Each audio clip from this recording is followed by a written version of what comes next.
should be in a better place by now. It should have been in a better place for the past few decades. Now at 6, we are getting answers on water bill issues. An exclusive interview with the city's public utilities director. I think Labor Day is going to see a boom in the number of people traveling. Yeah, today expected to be the busiest travel day of the holiday weekend. What you need to know before you get out on those roads. Plus, Idalia spawns a tornado, which then flips over a car. This incredible video here where the tropical storm is headed now. Temperatures will keep cooling down through this week. We've got a fall-like weekend ahead, just in time for your Labor Day. We'll talk about how much cooler it's going to get into next week. It's 6 a.m. on Thursday, August 31st, and you're up with CBS 8.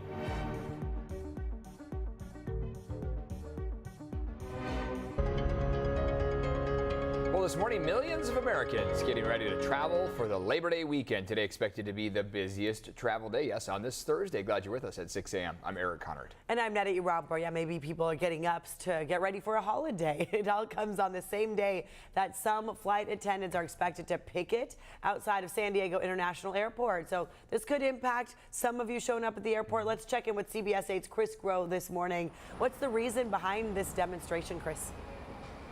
Yeah, good morning, guys. In the demonstration, in an effort to try to get United to offer them a fair contract and also try to fix some issues that the airline's been dealing with. But I want to show you right here behind us right now a look at the scene right now with departures. United, that's where the demonstration will be going on. So in terms of, it'll be visible, it'll be there. That's something that will impact travelers just in terms of getting the messaging out, which of course is behind the demonstration.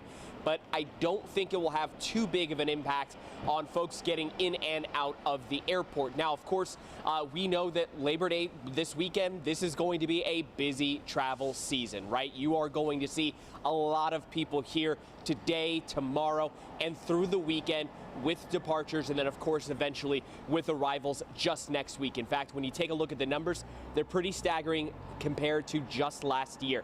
We are seeing the FAA expects to have 52,000 flights in the air, which would make it one of the busiest travel weekends so far this year.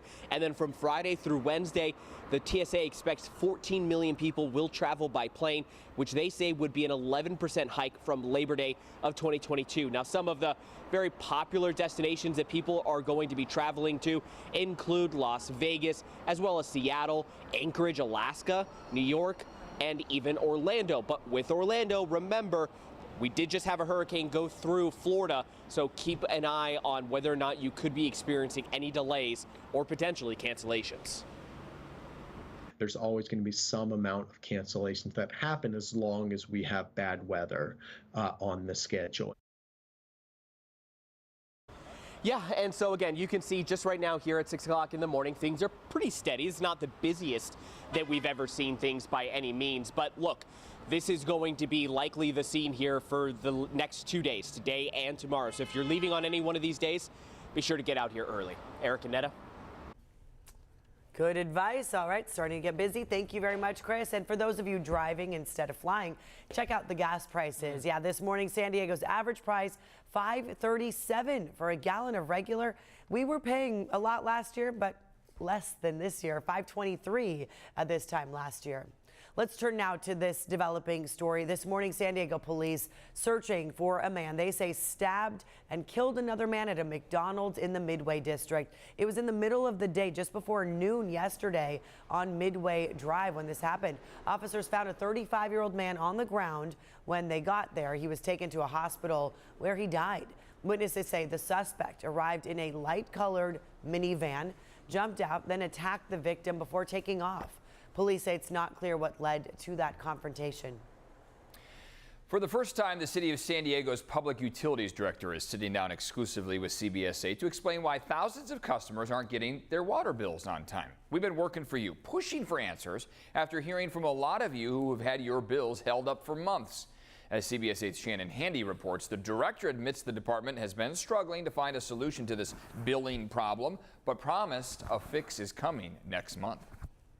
Do you share in the frustration of your customers? Absolutely. Our management team lives it every day, you know, and it's our mission to fix it. Juan Guerrero has been with San Diego Public Utilities for over 7 years. He's only been director for a year and a half, but says he takes responsibility for the problems that have plagued the department since before he was in charge. It should be in a better place by now. It should have been in a better place for the past few decades. But what we're doing is playing catch up, a significant amount of catch up in a really compressed time frame. I sat down with Guerrero to talk about this 2018 audit, which looked at public utilities track record and billing and found a number of issues, one of which was not notifying customers whose bills were under review. In those cases, people's accounts were put on hold, which meant they weren't receiving bills until the investigation was complete. Then they'd unknowingly get one massive bill for all the months missed, which equaled thousands of dollars. At the time, 57,000 customers were impacted. In the report, the city auditor recommended public utilities inform customers of, quote, bill impacting activities. Fast forward 5 years later, CBSA found the problem is still happening to an estimated 28,000 customers. Why is it taking so long to resolve these issues? It was 10 recommendations, and within each recommendation, there were so many different things to address. So we've been working through those. Guerrero says aside from the billing issue, the audit also addressed its poor customer service practices, which for the department took priority. They overhauled their training program, hired more employees, and automated certain procedures so call wait times would go down. They also hired a new management team before recently shifting their focus to those billing issues. And again, it goes back to the volume of issues and prioritizing and working through each one of the issues. One of the challenges that we have is we talk a lot about aging infrastructure. Well, our aging infrastructure includes our IT. Guerrero says while alerting customers may seem like a simple fix, it's not. He says they've had to make 40 enhancements, including replacing their call center software system. The challenge with some of the older software systems is they were very customized to our specific operation.